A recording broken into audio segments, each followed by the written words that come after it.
So we are starting with the role of metabolomics, how it can help us in a precision nutrition with the help of the Ayurvedic nutrition philosophy. So what actually till date metabolomics have done in the precision nutrition is through diverse ways by checking or validating the efficacy of the nutritional therapies, or maybe by identifying different biomarkers, as well as even they even help in landmarking way to define the metabotypes, and accordingly can validate the nutritional therapies through monitoring the biochemical processes till date. But problem here in this is, so here are some studies which are mentioned here in this, where the metabolomics actually have done a lot of work through the intervention studies and the cohort studies to find out different biomarkers, which can help us again to do all the work which already I have mentioned here earlier in the slide, to validate the interventions and through the biochemical monitoring, as well as to check the dietary patterns efficacies.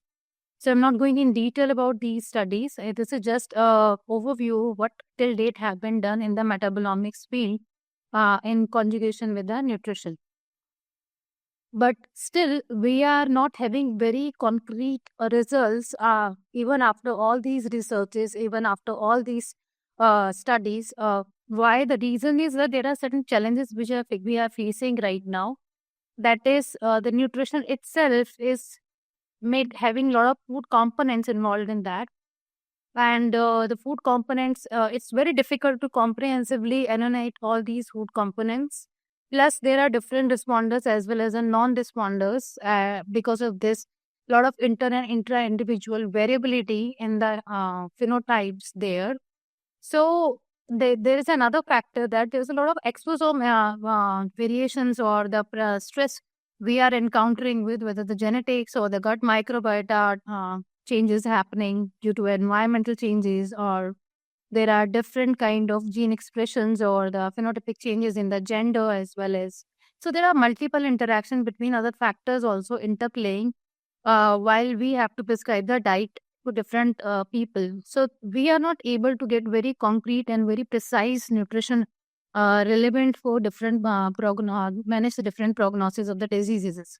And there is another factor which I really want to mention here in this. There are a lot of synergistic, additive, as well as the antagonistic interactions that are also happening in between food itself also.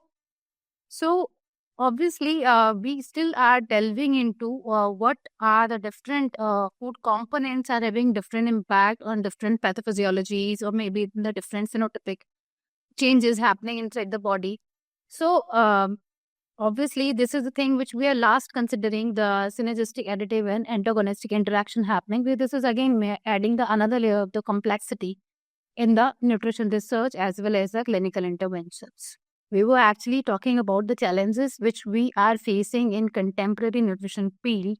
Actually, what we're trying to do is we're actually trying to have this comprehension, annihilation of all kind of food metabolites and intermediate metabolites effect on different individuals, whether the different metabotypes or maybe phenotypes, and to predict the predisponsity and even the prognosis of the diseases. So we're going forward in this direction to actually solve this riddle. But here is an important saying, that when you basically can't connect all the time dots forward, so why can't we connect the dots backward? So now the thing which comes into picture is Ayurvedic nutrition, because this is something which is a 1500 BC ancient precision medicine based science, which actually is having their own predefined notions as well as the concepts. So if we really can validate these concepts, or maybe test the efficacy of these concepts, then maybe we can find the answers which we are still figuring it out. That is by identifying the phenotype and the metabotypes as mentioned in the Ayurvedic classical doctrines. And also they have their own predefined patterns of susceptibility of diseases of particular phenotypes or metabotypes explained in detail in this kind of classical texts. And accordingly, the diet modification is mentioned here in these texts. So my main thing here in this presentation is just to tell you how we really can connect backwards and when we can find out the answers. in a more better way. To start with, again with Ayurvenomics approach here. So I'm briefing you a little bit about what actually Ayurvedic approach is saying, that according to Ayurvedic approach, constitution is the driving force, or you can say in this Ayurvedic language, Prakriti is the driving force, uh, which basically is categorized into three categories, that is mesomorphic or Pitta based Prakriti people, which are dominated by the androgen nuclear receptors. And there's another Prakriti type, that is Kapha based Prakriti type, which is you can call it as endomorphic as well as the thymus Prakriti type, regulated by the T cells. And lastly, there is another Prakriti type, that is ectomorphic or thymus, or in Ayurvedic language, it is called the Vata Prakriti type, which is having more dominance of the thyroids and nuclear receptors. So basically, these Prakritis are the three extreme Prakritis mentioned here in Ayurveda. And these Prakritis are again having all these Pitta, Kapha as well as Vata doshas, which I'll explain in detail later, but I'm just briefing you about these Prakritis. There are total 7 Prakritis. And out of 7 Prakritis, I'm explaining right now to you 3 Prakritis, which are the extreme one, Pitta, Kapha and Vata, in which the one particular dosha is more prominent. Like in Pitta, the Pitta dosha is more prominent, and Kapha and Vata, so on. But every Prakriti is having all three doshas in different proportion. Obviously, the dominant one is having the dominant doshas, like Vata, as you can see here in this picture also. So ultimately, these are governed by their respective receptors, and finally, these receptors are ultimately responsible for all kind of development, whether this is the embryonic development, and in adulthood, the homeostasis maintenance is also done through the genetic expression, and further the metabolism regulation of the any individual. So this is the a brief about Ayurvedic approach or doctrine, you can say. So we were talking about Ayurvedic doctrine, which is still in nowadays also have been validated by a lot of molecular correlate studies done at the different omics level. So there are a lot of studies already have been done at different omics level, which validate this philosophy. As you can see here in this, there is a one study have been done on biochemical and transcriptome, which is saying that, and what the people there are the different biomarkers like parathyroid biomarkers are more prominent. So that's why these people are comparatively lean and slender comparatively to Kapha people who are having the more prominent lipid profile, more widely expressed lipid profile. So maybe elevated levels of HDL, LDL levels, so and triglyceride levels in that, as depicted in the Ayurvedic doctrine. And Pitta level people are having more of the hematological parameters on a higher side. Similarly, in epigenomic studies, you can see that thing the Kapha people are somebody who are having comparatively more of the anabolism on a higher side, which really can be shown through the cell growth, cellular adhesion, and maintenance of the cellular integrity related biomarkers. And on the other side, in Pitta Prakriti people, the overall metabolism is on the higher side, which as can be seen here in this through the different hormone secretion and nuclear acid metabolism related epigenetic biomarkers mentioning here in this study. So, yeah. And lastly, I also want to mention here in this, even the gut and stool metagenomics is also showing this thing, the different composition of the microbiota is there also in different Prakritis, which is again somewhat is related to more or less their individualities or individual phenotypic function mentioned in Ayurvedic doctrine, which will also explain later in the slides as well how they are differentiating in the metabolic functions. So, yeah, there is one more thing I want to tell, that Pitta based Prakriti people are the fast metabolizers, and that is clearly established fact, and comparatively to Kapha people who are the poor metabolizers.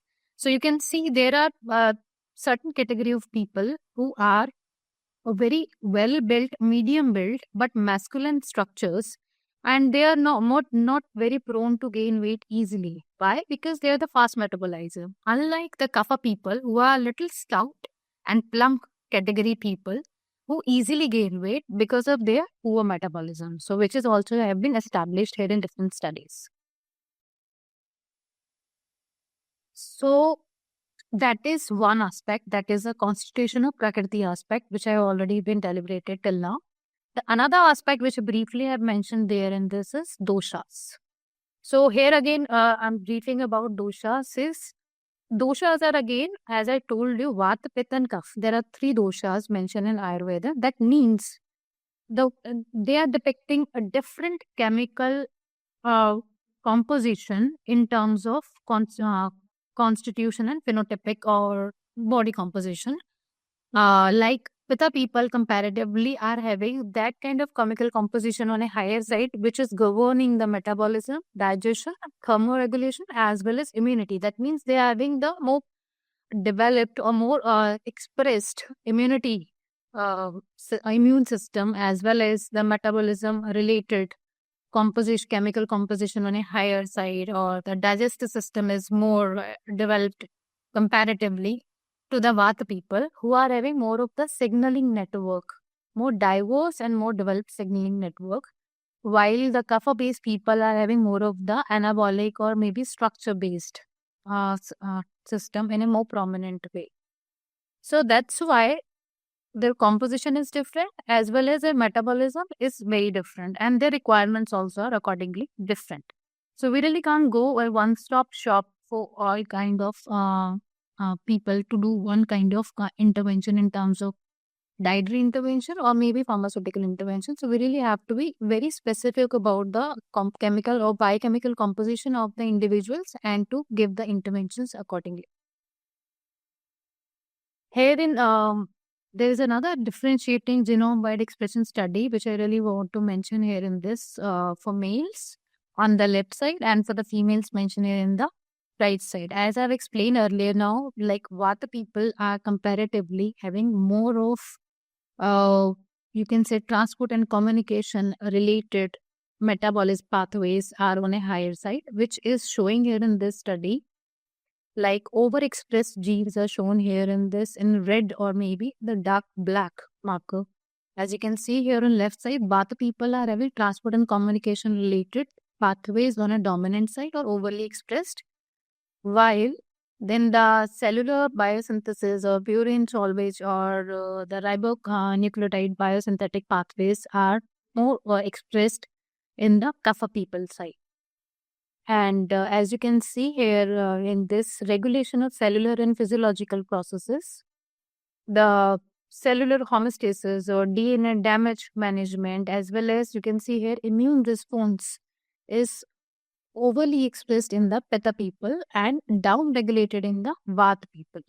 So this is again validating this another concept of Ayurveda, that yes, in these different constitutions having the different pathways in a overly expressed way. So obviously the requirement in terms of nutrition and pharmaceutical is little different. So we have to cater to them accordingly. Here is another study in which we have mentioned specifically certain metabolic pathways in different scores or the Q value or XD score, which we can see here as in tough people, overall the lipid metabolism expression is on a higher side, while tryptophan metabolism as well as you can see here in this valine, leucine and isoleucine degradation turnover is on a higher side in the Pitta people. So that means these pathways somewhat is related to more turnover of the muscle proteins and different dietary proteins. So that's why these are comparatively overly expressed or overly dominant there in Pitta people. While Vata people are somebody who are having more of oxidative stress or the poor inflammatory markers because their immune system is comparatively weak. So that's why they're having more of the arachidonic acid metabolism uh, comparatively. So yeah, this is another thing which I just want to mention here in this. Herein we have taken the another study where typical biochemical markers have been mentioned. As you can see here in this, the significant value of the biological comparisons are mentioned here. The p value on a higher side on the red markers, as you can see here, the Pitta people, Kapha people comparatively are having the lipid biomarkers more prominently expressed, like VLDL or LDL markers, are on a higher side, while the HDL is on the lower side. On right hand side, you can see in the females altogether, the different biochemical parameters expressions are mentioned, though they are limited. So we can't deduce much from the female biomarkers here in the study, but in the male uh, studies, we really can clearly see the demarcation between the different constitution and the biomarker differentiation. Lastly, as we have seen, their constitution if is different, so obviously their susceptibility for the diseases is definitely different depending upon the composition of their body and depending upon the prominent pathways they are having. So obviously, this also can help us to predict the diseases, which again have been clearly mentioned in the Ayurvedic philosophy and validated by many studies, which I have consolidated here in this slide for you. That as I just want to mention a few of the studies which I have iterated earlier also, that in Pitta people, particularly CD14 immune cells are on a higher side, and this is something which is related to the hypersensitivity reactions. So even in my clinical experience, I have seen that so I was just saying that thing in my clinical experience, I also have seen there are people who are comparatively falling in the category of Pitta people are more prone to have allergic reaction, whether the dietary food allergy or maybe the skin allergies. That could be because of these kind of cells on a higher side expressed in these people. While Vat people are having CD25 or CD56 on a higher side. So that's why they're having comparatively poor immune response and they are more prone to have infections. So they are having poor immune system, which is again validated through this study. While I have seen a lot of cases of Pitta predominant Prakriti people having more broad dispensity of the rheumatoid arthritis diseases. So, but that again is on a higher side than Vata Prakriti people, and which even in my clinical experience also I have seen, and I have studied through different biomarkers like ESR or RA factor, which again mentioned here in this study also, like anti-CCP antibody titer also are severely pronounced in Vata people. So that means we also can assess and the Prakriti, and we really can see in their main susceptibility to the diseases. We can make them give them the dietary intervention and other clinical interventions accordingly, and to treat them in a more personalized way. So yeah, that's what I just want to tell. And lastly, yeah, I also want to make another point here in this. The cell proliferation differences on a higher side in Vata people. So maybe because their cell turnover is on a higher side, because the catabolism is on a higher side in Vata people as per the Ayurvedic philosophy. So these again are the some studies which I just want to mention here. So till now, I have explained the main thing about the phenomena which I explained in the Ayurveda, validated with a lot of studies which have been done till date. So now coming back to my part, that is principles and applications of the Ayurvedic nutrition are whether relevant in the modern nutrition or whether we can integrate it with the modern nutrition and in a more cohesive way and in a more concrete way or not. So my take on this is yes, we really can do that thing. So herein, I just want to tell you through different concepts mentioned here in the Ayurvedic nutrition and how we really can use it in the contemporary nutrition as well. The first one is Prakriti-based diets. That is particularly in Ayurveda, for different Prakritis, different rasas or taste-based diets are prescribed. So I'll explain that in later slides to you that thing. Second thing, the taste-based diets also cater to the psychological disposition of the individuals. Like you must have heard about Rajasic, Tamasic, and Sattvic food also. So yeah, these kind of taste also somewhat having the psychological disposition of individual integrated in while prescribing taste-based diet to them. So they even are more catering towards the genosomato psychotypes of individual rather than only taking care of the physiological side of the body. And another main aspect which normally is advocated in Ayurveda is the metabolism of the individual, which is mainly called therein as Agni and Ama. So metabolism is very important while prescribing diet or while assessing the person in terms of intervention when we are prescribing to them. And there is another concept which is not mentioned and much explored in the modern nutrition, that is the antagonistic and synergistic effects of the food. Though we know a lot about the food and drug interactions, but we hardly know anything about any kind of synergistic. Yes, there are certain things here and there we know, like vitamin C and iron are having the more of the synergistic effect. Maybe calcium and vitamin D is having synergistic effect. But as a whole, certain food items, whether having the more antagonistic or synergistic effect, that is more detailed explain in a detailed way is explained in Ayurveda. So we can take insights from them as well. And I will also like to explain to you here in these slides is homeostasis of Vata, Pitta and Kapha. That means the chemical composition unique to the one particular individual to be maintained, not to be deviated. So once that will be deviated, then can lead to initial stage of symptomatic changes happening in the body, and later on to the pathophysiological changes in the body. So yeah, the main thing which Ayurveda do is try as soon as the symptoms start appearing, they really are doing changes in the diet so that they can restore the homeostasis, or maybe to combat the exposome stress which we are facing in now day-to-day life, whether the pollution or environmental stress or maybe the occupation related psychological stress. So these are more tend to change or maybe to disbalance our homeostasis, that can be corrected through the right interventions. And yeah, there's another concept which is well established in modern science also, is circadian rhythms. But we don't know much about the seasonal rhythm in the modern nutrition. So that even is incorporated cohesively in the Ayurveda. So we can take insight from them as well. So we are starting with diet first aspect, that is the ACE to Rasa based diet. I said, thank you so much for the opportunity. And there's so much exhaustive work. So just to say that precision nutrition is the order of the day, because in metabolomics, the phenomics and the individuality, the physiological, as well as as Jyoti very nicely explained, the ayurgenomics, the pharmacogenomics, the nutrigenomics, so that we can have something like our nutrition related passports, that could be the future, and that will improve functional outcomes. That's all I had to say. Yeah.